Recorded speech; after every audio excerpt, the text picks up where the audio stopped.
कीर्तनाला हजेरी लावणं थोडं सोपं राहतं, कारण कीर्तनाची वेळ कामाची वेळ नाही.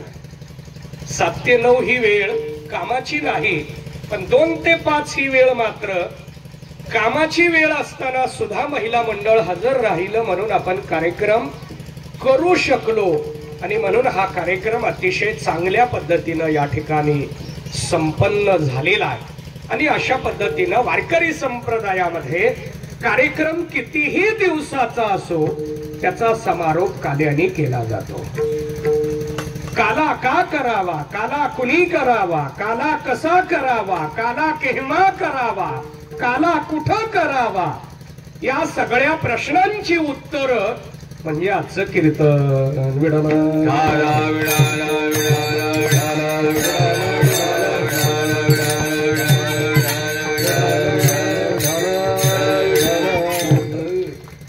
बघा, कालेच्या बाबतीमध्ये विचार करत असताना वारकरी संप्रदायामध्ये काला अनन्य साधारण असा म्हणून सांगितला. भारतामध्ये अनेक संप्रदाय आहेत. ज्ञानोबा राय, तुकाराम महाराज, एकनाथ महाराज हे सगळे वेगवेगळ्या संप्रदायाची मंडळी आहे. ज्ञानेश्वर महाराज हे नाथ संप्रदायाचे, एकनाथ महाराज हे दत्त संप्रदायाचे, तुकाराम महाराज हे चैतन्य संप्रदायाचे. परंतु हे सगळे एका ठिकाणी आले, त्याला वारकरी संप्रदाय असं संबोधलं. काला दत्त संप्रदायामध्ये नाही, काला चैतन्य संप्रदायामध्ये नाही, काला नाथ संप्रदायामध्ये नाही. भारतामध्ये काला भक्त आणि भक्त वारकरी संप्रदायामध्ये केला जातो. शिवाय भारतामध्ये अनेक तीर्थक्षेत्रे, भारतामध्ये अनेक पंथ आहेत, परंतु काला कुठंच नाही. वारकरी संप्रदाय सोडला तर काला इतर ठिकाणी नाही. बघा, काल्यासाठी वारकरी संप्रदायाचं एक बंधन आहे. चरित्र ते उच्चारावे, केले देवे गोकुळी. गोकुळाचं चरित्र काल्यामध्ये घेतलं जावं असं वारकरी संप्रदायाचं बंधन आहे. माझा प्रश्न आहे की गोकुळाचं चरित्र वर्णन करावं असं वारकरी संप्रदाय सांगतो, त्या गोकुळात तरी काला आहे का? ज्या गोकुळाचं वर्णन इथं आपण करतोय त्या गोकुळामध्ये, वृंदावनामध्ये काला केला जातो का? उत्तरे नाही. मग काला कुठं केला जातो? वारकरी संप्रदायात केला जातो. वारकरी संप्रदायातच का? चला पुढचं चिंतन मांडतो. पौराणिक दृष्ट्या 14 भुवन सांगितले, 7 पाताळ आणि 7 लोक. या 14 लोकामध्ये काला फक्त इहलोकात पृथ्वीवर होतो. 14 भुवनांचा जर विचार केला तर काला कुठंच होत नाही. अहो, इतर ठिकाणी होत नाही, यात नवल नाही, वैकुंठात पण होत नाही. ज्यांच्या नामाने आपण काला करतोय तो परमात्मा जिथं आहे तिथंही काला नाही. वैकुंठामध्ये काला नाही, यात नवल नाही. तिथं काला मिळत नाही नव्हे, कळत पण नाही. मिळणं आणि कळणं फरक आहे. प्रश्न विचारतो, भजन मिळावं का भजन कळावं? कळावं. नाही मिळालं तरी असं आहे का? भजन मिळावं का कळावं? वैकुंठामध्ये काला कळत पण नाही, मिळत नाही, यात नवल नाही. वैकुंठित ऐसे नाही कवळ काही काल्याचे. काल्याचे कवळ, काल्याचं श्रेष्ठत्व, काल्याची महती वैकुंठामध्ये कळत नाही. म्हणून तुकोबाराय वैकुंठातनं इहलोकात येण्याची प्रतिज्ञा करतात. मला इहलोकात यायचंय. तुकोबाराय सांगतात इहलोकात मी येणार आहे, पण इहलोकात यायचं असेल तर इहलोकामध्ये येताना इहलोकाचे धर्म सांभाळावे लागतात. भारतात यायचं असेल तर भारताचे नियम सांभाळावे लागतात. वारकरी संप्रदायात यायचं असेल तर वारकरी संप्रदायाचे नियम सांभाळावे लागतात. पृथ्वीवर यायचं असेल तर पृथ्वीवरचे नियम सांभाळावे लागतात. काही जण म्हणतील मग पृथ्वीवरचे नियम काय? पृथ्वीवरचे नियम अनेक आहेत. त्यातला पहिला नियम, इथं येताना जन्म स्वीकारावा लागतो. त्याशिवाय पृथ्वीवर येत नाही. जन्माला आलो तरच पृथ्वीवर येता येतं. जन्म नाही घेतला पृथ्वीवर येता येत नाही. तो कुठलाही जन्म असो द्या. पशुचा जन्म आहे, पक्षाचा जन्म आहे, कीटकांचा जन्म आहे, मानवाचा जन्म आहे. कुठल्याही जन्माला गेलो तरी जन्माशिवाय इथं येता येत नाही. जन्म स्वीकारावा लागतो. जन्म स्वीकारत असताना यात एक प्रश्न विचारतो, जन्माला येणं चांगलं का वाईट? जीवाच्या दृष्टीनं जन्माला येणं चांगलंय, पण अध्यात्म सांगतं जन्माला येऊ नका. जन्म चुकवा असा अध्यात्माचा सिद्धांत आहे. जन्म नाही रे अनेक तुका म्हणे. पंढरीचं श्रेष्ठत्व मांडत असताना महाराज सांगतात जन्माला येऊ नका. तुकोबारायांचं आणखीन एक प्रमाण आहे, नरदेहा येऊन हानी केली. नरदेहाला येऊन हानी झाली. हानी शब्दाचा अर्थ लाभ का तोटा? मग आपली हानी व्हावी का नफा व्हावा? काल पाऊस झाला हो, शेतकऱ्याचा काय एक वर्ग म्हणणार आहे तोटा झाला आणि एक वर्ग म्हणणार आहे फायदा झाला. मला काल एकाने सांगितलं शहरातच पाऊस पडायला. अहो जिथं पिक आहे तिथं पाऊस पडला पाहिजे. पाण्याची आवश्यकता पिकाला. जशी पिकाला आहे तशी माणसांना सुद्धा आहे का नाही? माणसांना सुद्धा पाण्याची अपेक्षा आहे. पशु पक्षाला, जनावरांना पाण्याची अपेक्षा आहे. लाभ का तोटा? तसं जन्माला आलो की तोटा असं अध्यात्म सांगतं. तरी तुकोबाराय देवाला जन्माच्या विषयी मागणी मागता. तुका म्हणे गर्भवासी, तुका म्हणे गर्भवासी, तुका म्हणे गर्भवासी, तुका म्हणे गर्भवासी, तुका म्हणे गर्भवासी, तुका म्हणे गर्भवासी, तुका म्हणे गर्भवासी, तुका म्हणे गर्भवासी. दुखे घालावे आमाची, दुखे घालावे आमाची, गुण गाईन आवडी, गुण गाईन आवडी.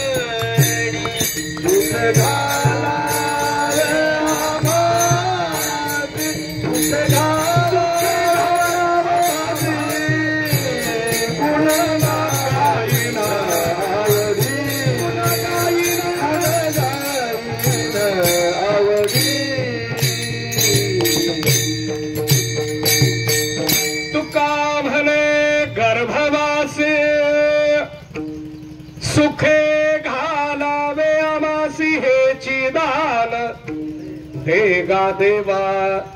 तुकोबाराय देवाला दान मागतात आणि त्यामध्ये गर्भवासाची जन्माची मागणी केली. माझा तुम्हा सर्वांना प्रश्न आहे, देवाला दान मागत असताना भक्ती मागावी, सेवा मागावी का जन्म मागावा? प्रश्न पुन्हा विचारू का? सेवा मागावी का जन्म मागावा? सेवा मागावी, भक्ती मागावी, पण जन्म मागितला, कारण जन्माला आल्याशिवाय सेवा करता येत नाही. आणि म्हणून जन्माला येण्याचा विचार तुकोबाराय मांडताय. मी पुन्हा पुन्हा पुन्हा पुन्हा जन्माला येईन, एकदा नव्हे पुन्हा पुन्हा जन्माला येईन. महाराजांना विचारलं कशासाठी जन्माला येईन म्हणताय? जन्मासाठी जन्म नकोय, संसारासाठी जन्म नकोय, विषय भोगासाठी जन्म नकोय. जन्म कशासाठी पाहिजे याचं उत्तर महाराजांनी आपल्या समोर मांडलं. प्रस्तुत अभंगाचं पहिलं चरण. उपजोनी या पुढती उपजोनी या पुढती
प्रथम चरणामध्ये महाराजांनी उत्तर दिलं, जन्माला पुन्हा पुन्हा येऊ कशासाठी? काला खाण्यासाठी. प्रश्न आहे असं काल्यामध्ये काय आहे? म्हणून तुकोबाराय वैकुंठ सोडून खाली यायला लागले. मुंबई सोडून मंगळवेढ्यात यावं का मंगळवेढ्यात मुंबईला जावं? कसे मी सोलापूर म्हटलं असतं, पण थोडं उत्तर द्यायला पुन्हा प्रश्न येईल म्हणून आयत्या वेळी शब्द बदलला. मुंबई सोडून यावं का? काही काही जण म्हणतात कुठे आहे? मुंबईला आहे. तिथं गौंडेच्या हाताखाली का असेल, पण कुठे आहे? मुंबईला आहे. मुंबईला आहे. मुंबईला आहे म्हटलं की सगळे मुंबईला आहे. तो जाऊ द्या, हा विषय थोडा बाजूला ठेवू. लाईव्ह चालू आहे, आमचे धर्मराज महाराज लाईव्ह करायला, त्यामुळं जास्त विस्तार नको. चला, आपलं चिंतन चालू आहे. त्यामध्ये वैकुंठ सोडून खाली यायचंय कशासाठी? काल्यासाठी. असं काल्यामध्ये काय आहे की वैकुंठ सोडावा वाटायला लागला? वैकुंठातनं इथं येऊन काला घेण्यामध्ये काल्यात वेगळेपण काय? त्याचं चिंतन काल्याच्या कीर्तनातून मांडलं जातं. काला खूप विलक्षण आहे. काल याच्यासाठी मी अलीकडे एक प्रश्न विचारायला लागलो. सप्ताह झाला म्हणून काला असतो का काल्यासाठी सप्ताह असतो? एवढं जरी कळलं तरी कीर्तन कळण्यासारखं आहे. काल्यासाठी सप्ताह आहे, सत्यासाठी काला नाही. सप्ताह आहे तो अधिकार यावा, आणि अधिकार आल्यानंतर काला आहे. म्हणून वारकरी संप्रदायात काला 8व्या दिवशी असतो. आपल्याकडे दिवस मोजू नका, पण काला मुळात 8व्या दिवशी असतो. त्याला काही जणांनी 7व्या दिवशी आणलं, आम्ही 5व्या दिवशी आणलं. आता कोण कसं आपल्या सवडीनं त्याचा विचार, पण मूळ काल्याचं चिंतन करायचं झालं तर 8व्या दिवशी आहे. का 7 दिवस दररोज श्रवण करावं त्यालाच काला मिळतो. 7 दिवसामध्ये 7 अवस्था प्राप्त झाल्या की मग काला आहे. या अवस्था कोणत्या विस्तार करत नाही, नाव सांगतो. शुभेच्छा, सुविचारणा, तनुमानसा, सत्वापत्ती, असंशक्ती, पदार्था भाविनी आणि तुर्या. या 7 अवस्था ज्याला प्राप्त होतात तोच काल्याचा अधिकारी. म्हणून काल्याचा अधिकारी म्हणत असताना महाराज सांगतात, तुका म्हणे वाळवट वरावे नीट उत्तम. 3 विशेषण आहे. बरवे स्वल्पविराम, नीट स्वल्पविराम, उत्तम. मग यामध्ये बरव कोणाला म्हणावं, नीट कोणाला म्हणावं आणि उत्तम कोणाला म्हणावं. बरवे पदाचा अर्थ या तिन्हीची लक्षणं मी 2 पद्धतीनं मांडतो. अध्यात्म काय सांगतं, वारकरी संप्रदाय काय सांगतो. ज्याचा मलदोष गेला त्याला बरव म्हणावं, त्याचा विक्षेप दोष गेला त्याला नीट म्हणावं, आणि ज्याचा आवरण दोष गेला त्याला उत्तम म्हणावं. हे अध्यात्माचं लक्षण आहे. आता मल विक्षेप पुन्हा विस्ताराचा विषय, माझ्याकडे आज तेवढा वेळ नाही. चला दुसरं चिंतन, वारकरी संप्रदाय काय सांगतो. ज्याच्याकडे श्रद्धा आहे त्याला बरव म्हणा. कारण भगवद्गीतेत तसा श्लोक आहे, श्रद्धावान लभते ज्ञानम. श्रद्धावानच तिथं पोहोचतो, आणि म्हणून श्रद्धा असली पाहिजे. श्रद्धा आहे म्हणून आपण सगळे इथं आलोय. पाऊस आला, चिखल असला, रस्ता व्यवस्थित नसला तरी आपण वस्तीवर कार्यक्रमाला आलो म्हणजे श्रद्धा आहे. बरवे, श्रद्धा असणाऱ्याला बरव म्हणावं, याच्या पुढं भाव असणाऱ्याला नीट म्हणावं, आणि प्रेम असणाऱ्याला उत्तम म्हणावं. विठ्ठल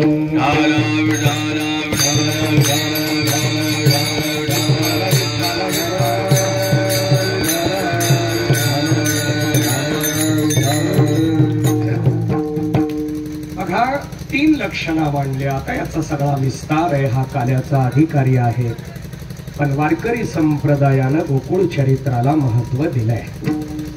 गोकुळ चरित्र मांडलं जावं. गोकुळ कशाला म्हणतात याचा तात्विक अर्थ मांडतो. गो अधिक कुळ बरोबर गोकुळ. गो म्हणजे गाय, कुळ म्हणजे समूह.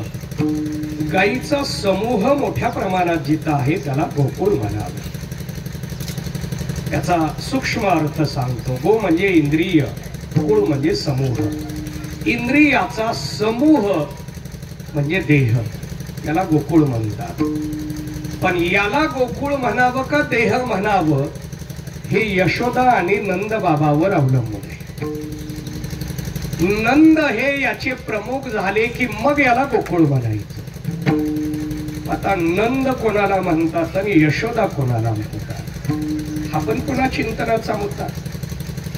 आता आम्हाला यशोदा कळाईसाठी 7 दिवस भागवत कथा ऐकावी लागते. आपण 4च दिवस ऐकली. मग आता यशोदा कळणार का नंदबाबा कळणार? नंदबाबा पण कळायचे. हे दोघं कळले की मग या शरीराचा विचार गोकुळ या पद्धतीनं करता येणार आहे. बघा, गो या पद्धतीनं विचार करत असताना गो सेवा करणाऱ्यांना गवळण म्हणतात, गो पालन करणाऱ्यांना गोपाळ म्हणतात. या गायी जिथं समूहानं आहेत त्याला गोकुळ म्हणतात. या गायीचं रस वगैरे पिणाऱ्यांना गोपी म्हणतात. गो वरूनच हा सगळा समूह आहे आणि तो काल्यात घेतला जातो. आता याचं चिंतन आहे, काल्यात हाच का घ्यायचा. मी थोडस काल लीला कमी सांगितली वेळेअभावी, कारण आज सांगायची होती, पण आज वेळ सगळा आपला वादकांनी घेतला आणि म्हणून आजचा वेळ माझा त्यामध्ये गेला. म्हणून आज सुद्धा मला सगळी लीला सांगता येईल असं वाटत नाही, कारण माझ्या वृत्तीला सवय लागली आहे वेळेची आणि म्हणून माझी ड्रायव्हिंग पण वेळेवर आहे, माझं सगळं नियोजन वेळेवर आहे. कुठलाही विषय असू द्या, सगळं वेळेवर घड्याळाकडे बघतच आहे, कारण मला जीवनाचे एक तत्व कळलंय. ज्याला वेळ कळली त्याला जीवन कळलं. आपल्याकडं असतं, आम्ही खेड्यातली हो, पुढं पुढं मागं होत असतं, खेड्यातली माणसं आहे आम्ही आणि त्यामुळं वेळेकडं बघू नका असं ग्रामीण भागात आम्हाला म्हणतात. खेड्यातली माणसं आहे, पण खेड्यातली माणसं लग्नाला वेळेवर जातात. खेड्यातली आहेत म्हणून 2 वाजता जाता का हो लग्नाला? मग खेड्यातल्या माणसाला लग्नाची वेळ जर कळते तर कीर्तनाची का कळते असा माझा प्रश्न. म्हणजेच त्यांना लग्न महत्वाचं वाटतं, कीर्तन महत्वाचं वाटत. ज्यांना कीर्तन महत्वाचं वाटत नाही त्यांच्यासाठी मी माझ्या आयुष्यातला वेळ का द्यायचा असं मी ठरवलंय. आणि म्हणून कोणी काही सांगितलं तरी मी वेळेत कधीच बदल करत नाही. दिलेल्या वेळेमध्ये माझं चालू असतं. मी कुणाशी चर्चाच करत बसत नाही, कधी कुठं गप्पा मारत बसलेलो दिसणार नाही, कुणाच्या घरी अवास्तव चहाला गेलोय असं कधी दिसणार नाही. वर्षात 7 दिवसात नाही, वर्षात कधी दिसणार नाही. एका व्यक्तीच्या घरी उगीच गेलोय आहेत का रामभाऊ असं कधीच घडत नाही. मला करमलं नाही असा एक पण दिवस नसतो आयुष्यामध्ये. मला देवाने एवढं चांगलं ठेवलंय आणि म्हणून आई वडील हे मला भाग्यानं चांगले मिळाले, कुटुंब चांगलं मिळालं आणि म्हणून मी वारकरी संप्रदायातल्या संस्कारात वाढलो. आणि पुन्हा हा कार्यक्रम नात्यातून माझ्याकडे आला, पण नात्यातनं आला तरी मी माझ्या स्वभावात बदल केला, पण वेळेत करावा असं. विठाला विठाला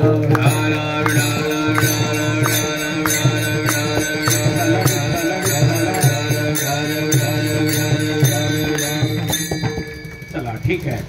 आपण चिंतन करत होतो गोकुळाचं चरित्र मांडायचं आहे. यामध्ये कृष्ण परमात्म्याने गोकुळामध्ये जन्म घेतला, अवतार घेतला आणि अवतार घेतल्यानंतर गोकुळातलं वातावरण बदललं. गोकुळामध्ये देवाच्या स्वागतासाठी आता मी आज आल्यानंतर पहिल्या दिवशी स्वागत केलं, आजही स्वागत केलं. मी म्हणत होतो पहिल्या दिवशी पाद्यपूजा झालीये, स्वागत झाले, आज कशाला, पण संयोजकांनी आज पण स्वागत केलं. सगळ्या महिला मंडळाला काम लावलं स्वागतासाठी. आता इथं महाराज आले की आपण स्वागताला एवढं नियोजन करतोय, गोकुळात तर जगाचा मालक यायला लागलाय. किती मोठं स्वागत असेल. जगाचा नियंता परमात्मा गोकुळात आलेला आहे, त्यांच्या स्वागताची तयारी कशी असेल, मग गोकुळातलं वातावरण कसं होतं याचा विचार मांडत असताना त्यामध्ये आपल्या समोर विचार मांडला गोकुळीच्या सुखांत पार नाही लेखा. आणि म्हणून याचं चिंतन मांडताना महाराज सांगतात गोढे या तोरण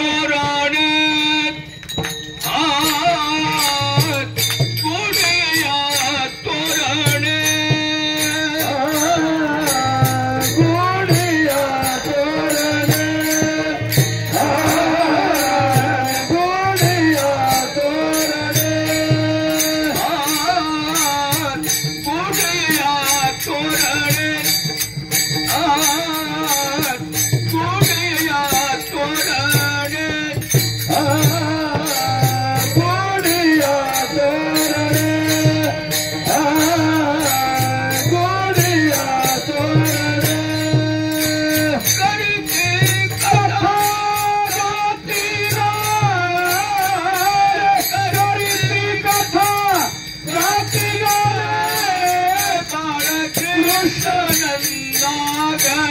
बाळकृष्णानंदा घरी करती कथा गाती गा रे, करती कथा गाती गा रे, बाळकृष्णानंदा घरी, बाळकृष्णानंदा घरी.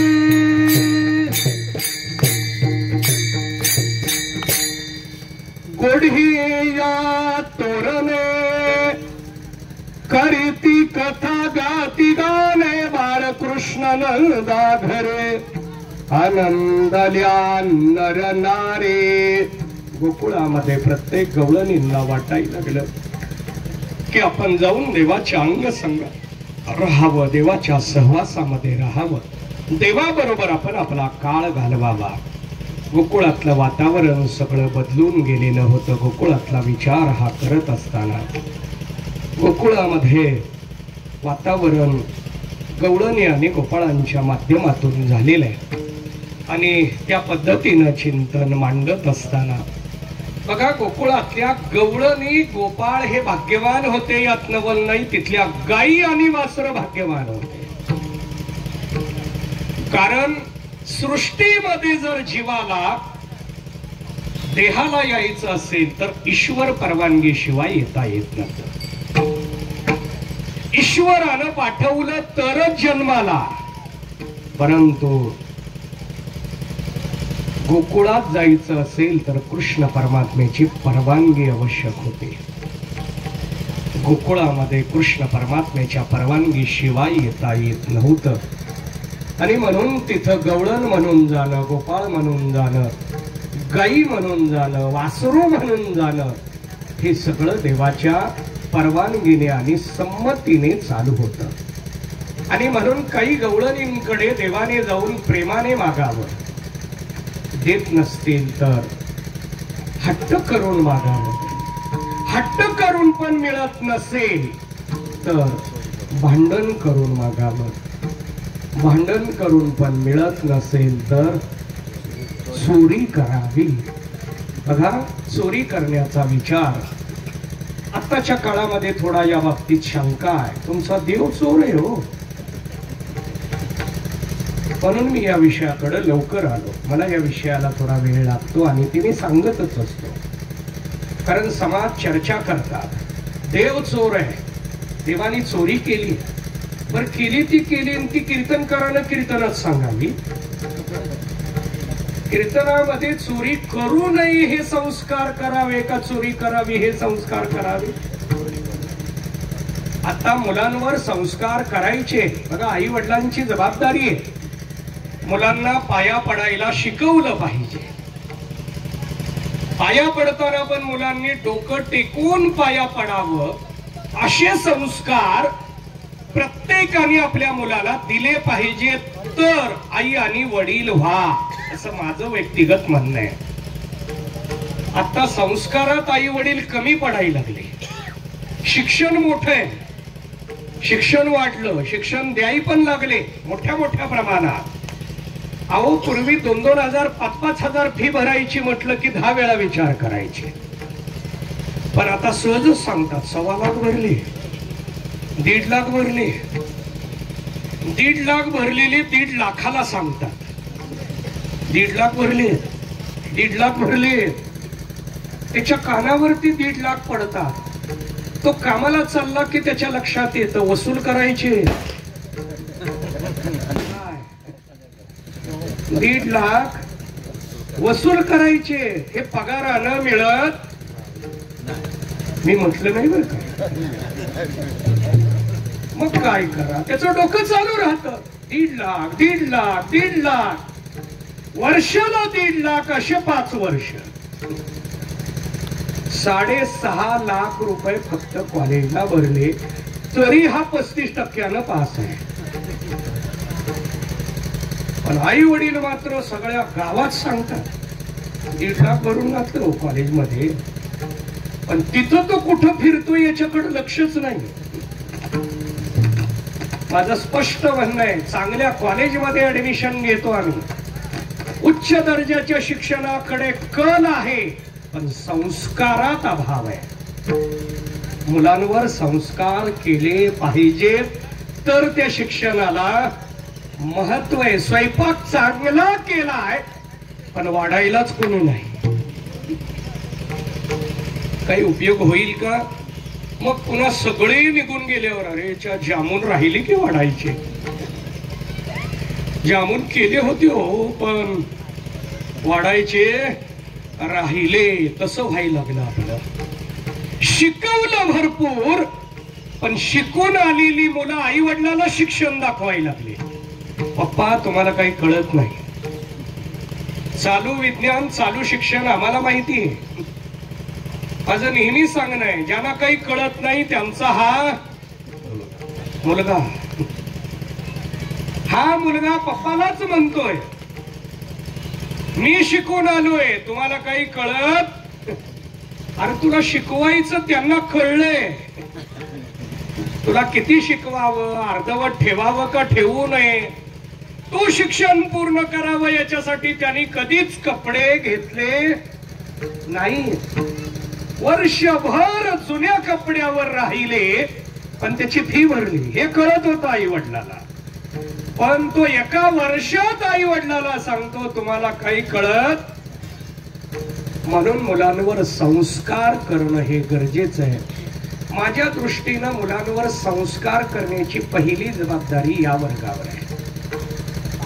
मी मुद्दाम नाव घेतलं नाही लाईव्ह चालू आहे म्हणून, कारण लाईव्ह मधल्या मंडळींना हे लोक असं कळणारच नाही.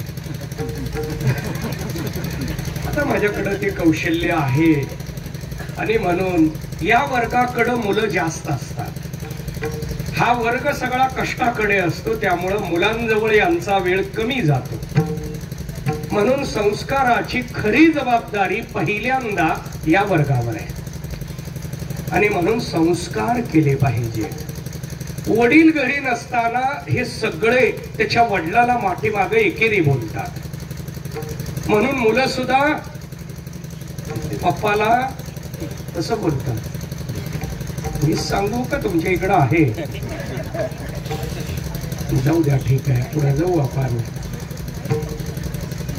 माझं चिंतन संस्कार या पदातनं आलंय. चोरी सांगत होतो मी. देवानं चोरी केलेले विचार कीर्तनात असावे का? देवाची चोरी मांडायची आहे पण चोरी मांडण्याच्या अगोदर मी गवळण निकट देव आल्यानंतर प्रेमाने मागताय. ज्या गवळणीनं प्रेमानं दूध दही दिलं लोणी दिलं त्या गवळणींच्याकडे चोरी केली नाही.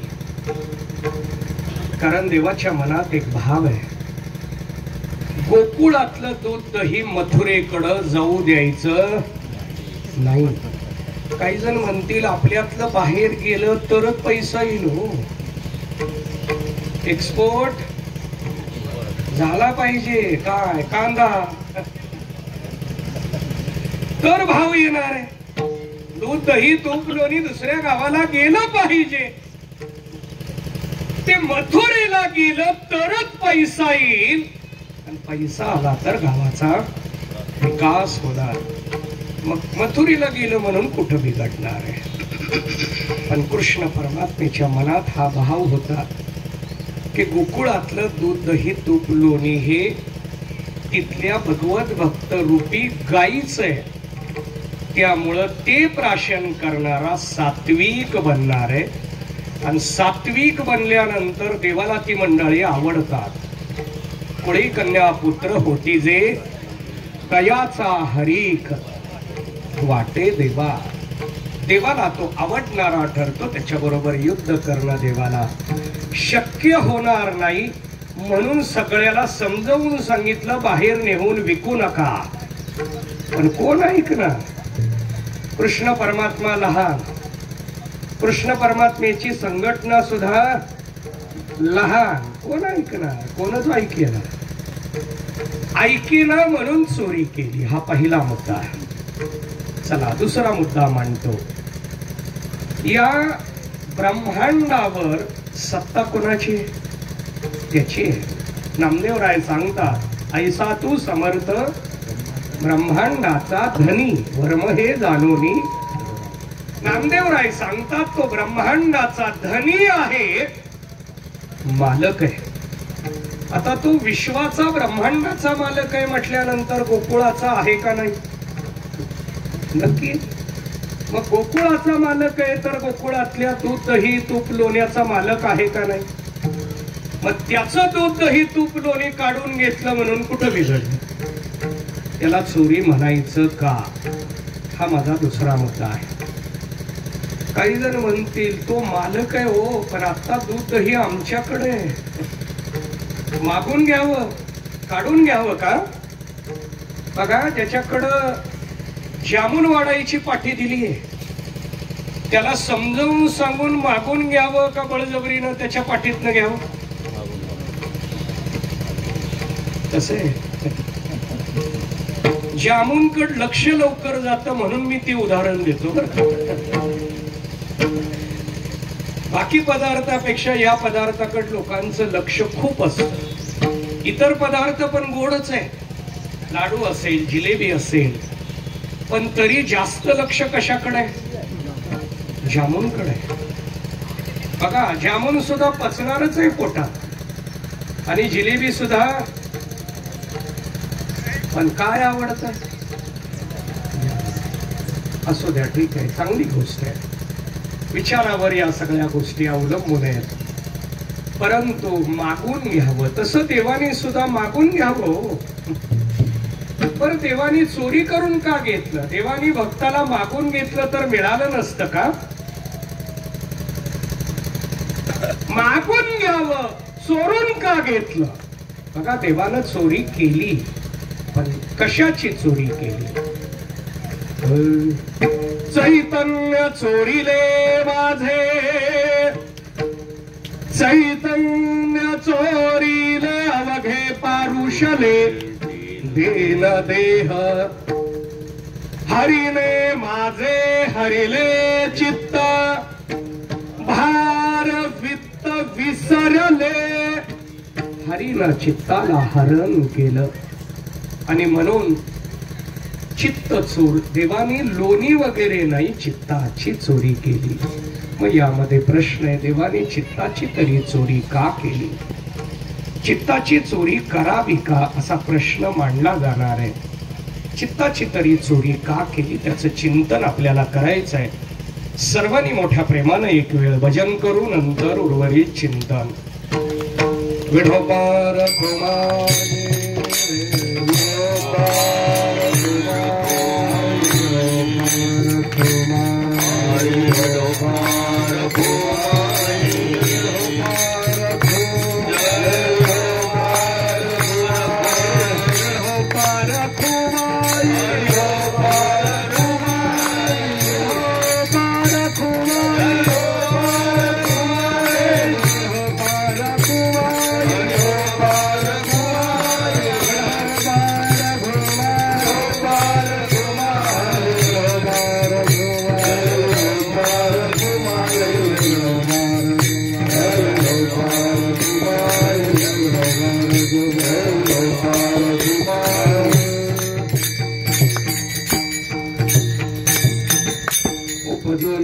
पुढते वो काला खाऊन दही भात, वैकुंठे तो ऐसे राही कवळ काही काल्याचे.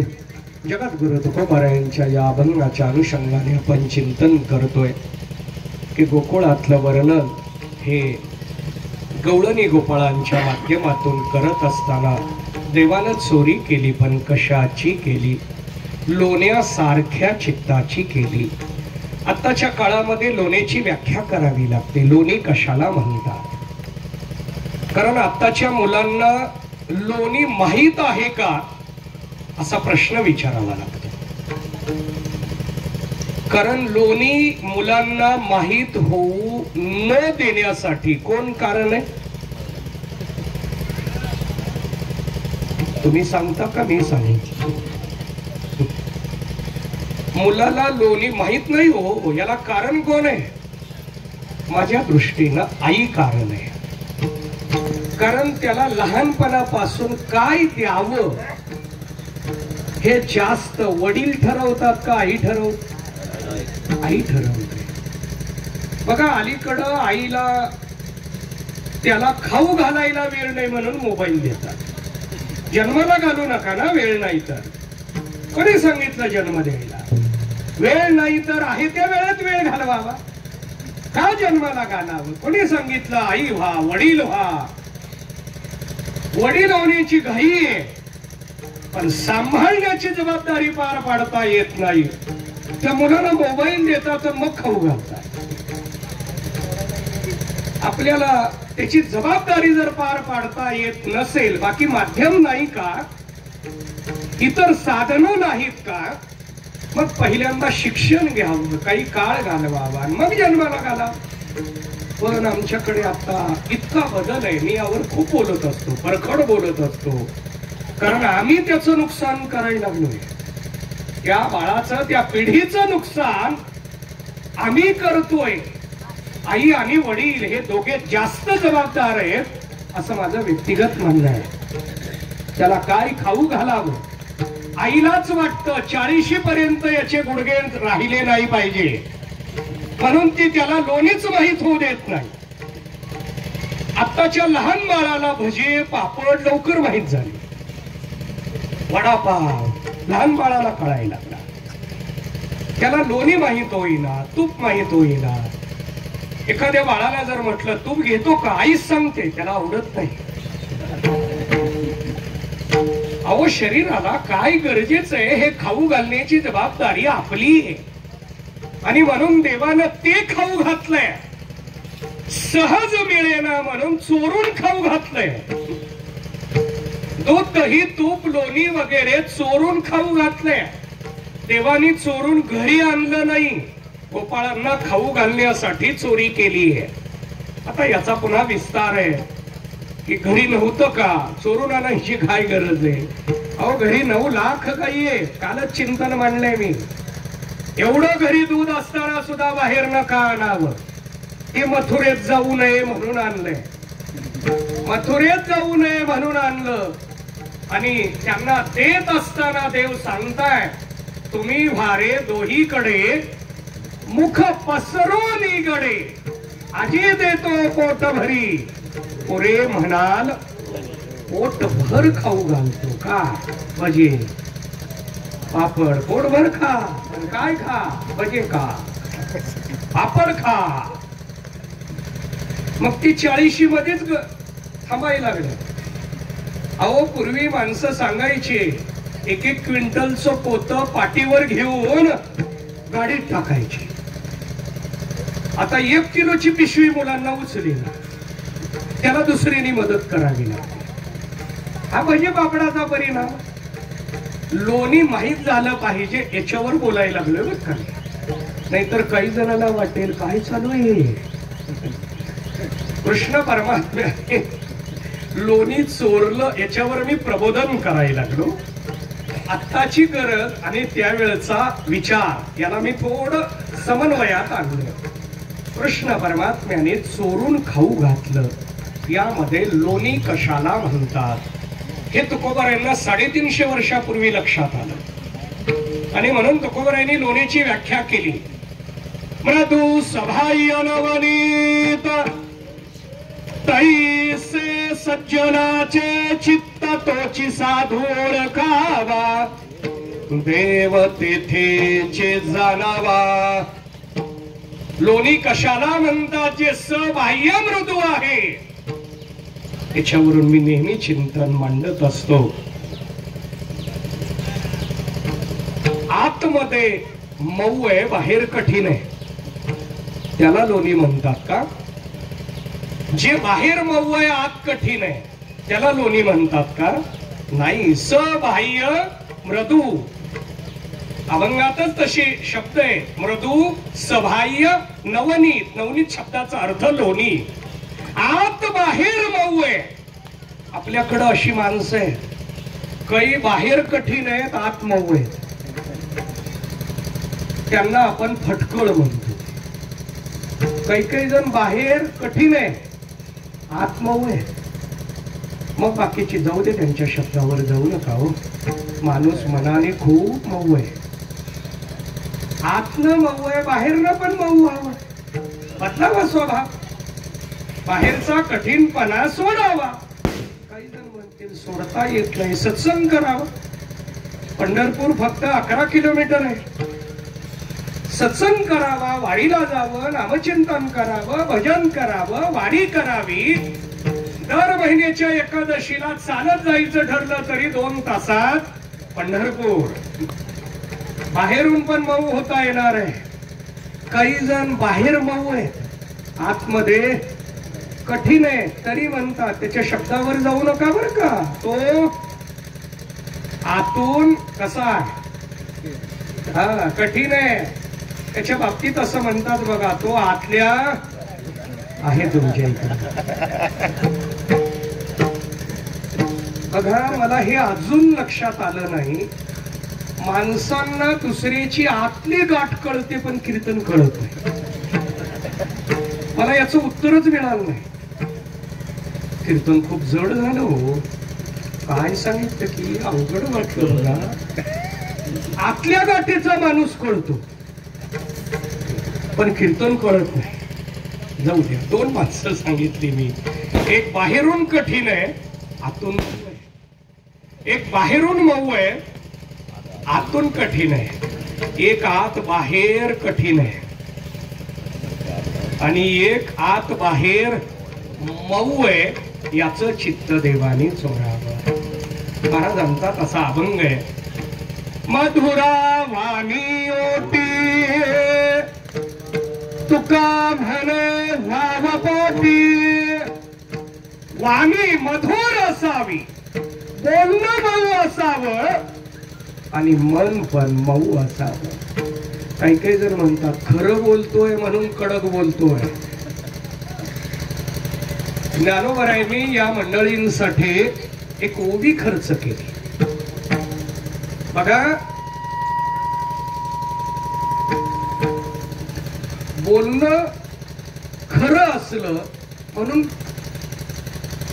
स्पष्ट असावं का, कठीण असावं का. ज्ञानोबराय सांगतात खरं बोला पण मऊ बोला. साचानी मवाळ मितुले आणि रसाळ, शब्द जैसे कल्लोळ अमृताचे. माणसाने मऊ असावं. मलाच काही काही जण म्हणतात महाराज कलियुगात चालत नाही, महाराज कलियुगात चालत नाही. कोण म्हणतं चालत नाही? माझी माईक समोर भाषा कडक आहे. इतर वेळेला 99% सगळ्याच्या विषयाला मी बाजूला ठेवतो. मंडळ चालवतो, संघटना चालवतो, कीर्तन भजन. बघा मी व्यक्तिगत कधीच कीर्तनात बोलत नाही, प्रवचनात बोलत नाही, व्यक्तिगत टीका टिप्पणी कधी करत नाही. पण समाज प्रबोधन मात्र मी करतो, कारण या व्यासपीठाचं ते कर्तव्य आहे. आमच्यासारख्या वक्त्यांनी समाजाला जाग केलं पाहिजे आणि म्हणून मी प्रबोधन करतो, विनोद करत नाही. प्रबोधन हा महत्वाचा मुद्दा आहे, जागृती, आणि तेही विषयाला धरून. माझं चोरी हे प्रकरण मांडत असताना लोणी चालू आहे आणि त्या लोण्यासारखं ज्याचं चित्त आहे ते चित्त देवानी चोरलं. अशा अनेक प्रकारच्या देवाच्या खोड्या चालू झाल्या. देवाच्या या सगळ्या तक्रारी गवळणी यशोदा मातेला सांगू लागल्या. गवळणी सांगती गारानी, रात्री आले चक्रपाणी, खाऊनी दही दूध तुपालोने, घोडे से अवघे विरजने, हा बाई कोणासी. गवळणीमध्ये खूप सुंदर चिंतन आलं. पहिली आली, दुसरी आली, तिसरी आली. प्रत्येकीनं तक्रार सांगितली. असं केलं, तसं केलं, तसं केलं. तक्रारी सांगितल्यानंतर यशोदा मातेनं कृष्ण परमात्म्याला समजावून सांगितलं. बदल झाला नाही. उखळाला बांधून शिक्षा केली, बदल झाला नाही. गणपतीला नवस केला, बदल झाला नाही. म्हणून यशोदा मातेनं ही तक्रार कोर्टात घातली, म्हणजे नंदबाबांना सांगितली. नंदबाबांनी कृष्ण परमात्म्याला बोलावून घेतलं आणि सांगितलं उद्यापासून गावात थांबायचं नाही, गाई घ्यायच्या, शिदोरी घ्यायची, यमुनेच्या तीरावर जायचं. कृष्ण परमात्म्याने आपल्या मंडळाची ताबडतोब संघटनेची तातडीची बैठक बोलवली. तातडीच्या बैठकीतले विषय महत्वाचे असतात इतर बैठकीपेक्षा, आणि त्या बैठकीमध्ये विषय झाला वेगळ्या मोहिमेवर जायचंय. सगळ्या गोपाळांनी आपापल्या गायी घेतल्या, शिदोरी घेतली, यमुनेच्या तीरावर आले. गायी गोपाळ यमुनेच्या त्याप्रमाणे गायी चरायला सोडल्या, शिदोरी एका झाडाखाली ठेवली, खेळ खेळायला सुरुवात केली. त्यावेळेचे खेळ म्हणजे होतो तो हमामा, लगोरी, आट्यापाट्या. खेळ का केले एवढाच विचार पूर्ण करतो आणि माझ्या विचाराला पूर्ण विराम देतो. खेळ का केले? चांगले पदार्थ खाऊ घातले होते, दूध, दही, तूप, लोणी, ते पचलं पाहिजे, याच्यासाठी व्यायाम गरजेचा आहे. आता आम्ही व्यायाम, पूर्वी गावाचं वैभव म्हणजे तालीम असायची आणि घरातला प्रत्येक व्यक्ती तालमीला जायचा, म्हणून आरोग्य हे ऐश्वर्य प्रत्येकाकडं चांगलं होतं. शरीर चांगलंय तर जीवनाचा आनंद व्यवस्थित घेता येतो. आता तालीम बंद झाली, त्या तालमीमध्ये कार्यालय उघडलं, त्यातनं पानपट्टीला परवानगी. आरोग्य बिघडवण्याचे विचार आता चालू झाले, तालीम बंद पडली, आमच्या सगळ्याचं आरोग्य धोक्यात आलं, म्हणून डॉक्टर सांगायला लागले पहाटे उठून रस्त्यानं फिरा. 4-4 किलोमीटर रस्त्यानं फिरणं याला आता सुशिक्षित मानलं जातं. बघा, 4 किलोमीटर उगीच या कडेनं त्या कडेला जायचं आणि त्या कडेने याला सुशिक्षित म्हणायचं. शुगर आहे पहाटे फिरा, बीपी आहे पहाटे फिरा, वजन कमी करायचंय पहाटे फिरा. आरोग्य धोक्यात आलं म्हणून व्यायाम सांगितला, पण व्यायाम करेना म्हणून किमान चालणं तरी असावं या हेतून चालणं प्रत्येकाला लावलं. पण देवानी हे व्यायाम करणार नाहीत म्हणून खेळ करून घेतले. वारकरी संप्रदायानं सुद्धा हे सूत्र ओळखलं. वारकरी आजारी पडले तर आजच्या सारखं कीर्तन थांबतं, म्हणून वारकऱ्यांना पाऊल खेळायला लावले. पाऊल खेळण्यानं आरोग्य नीट राहतं. पाऊल खेळणं, फुगडी खेळण्याने आरोग्य व्यवस्थित, दिसायला चांगलं म्हणून नाही, शरीर नीट राहावं याच्यासाठी पाऊल खेळायचं आहे, हा स्थूल अर्थ आहे. पण देवाच्या संगतीमध्ये त्या गोपाळांनी खेळ केले.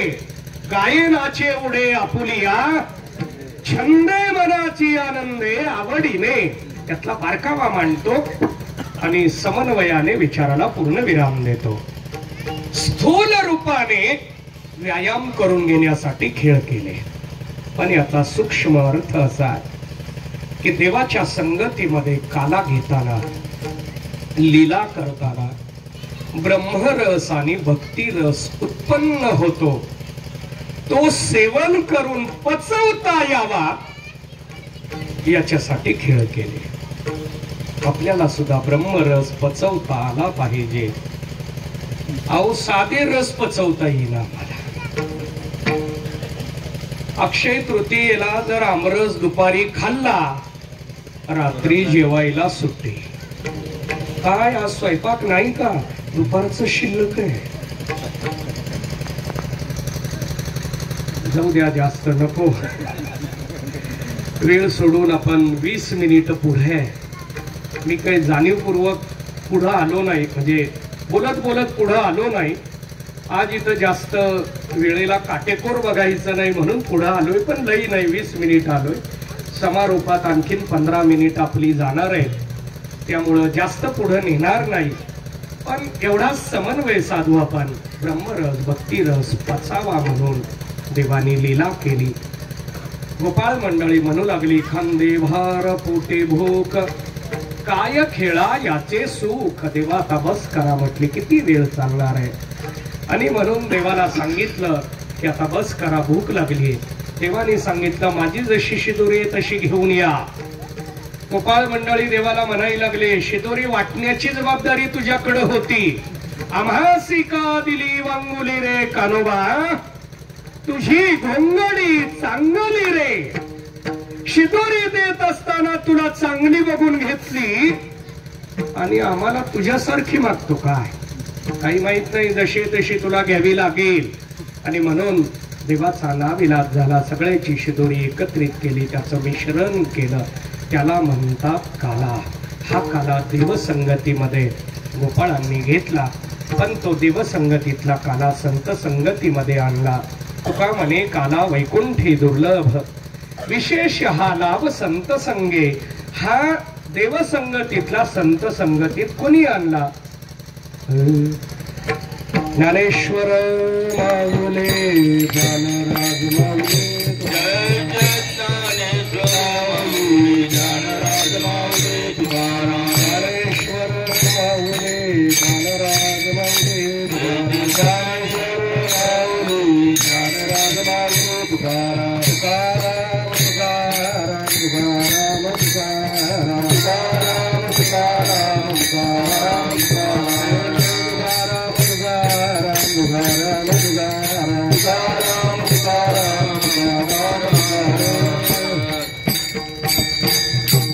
म्हणा शिरगाव.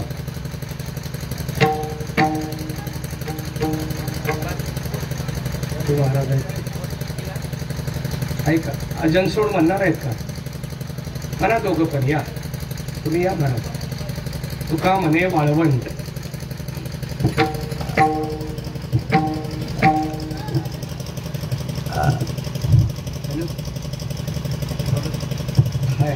चालू आहे मला. तुका म्हणे वाळवंट, तुका म्हणे वाळवंट, तुका म्हणे वाळवंट, तुका म्हणे वाळवंट. या माझ्याकडे या.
कोण आहे का दादा?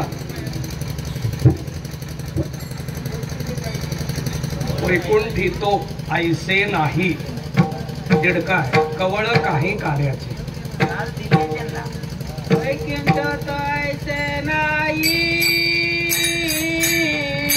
वैकुंठ तो ऐसे नाही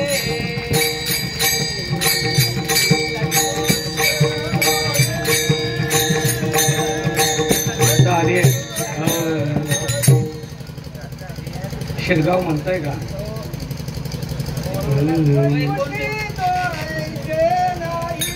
त्यांना यायला पाहिजे या तुम्ही इकडं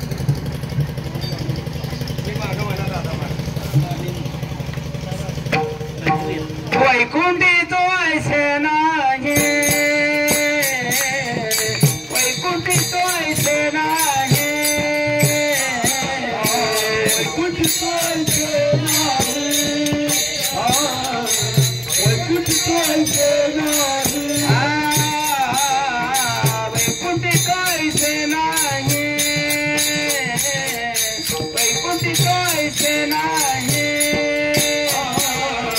वैकुंठी तो ऐसे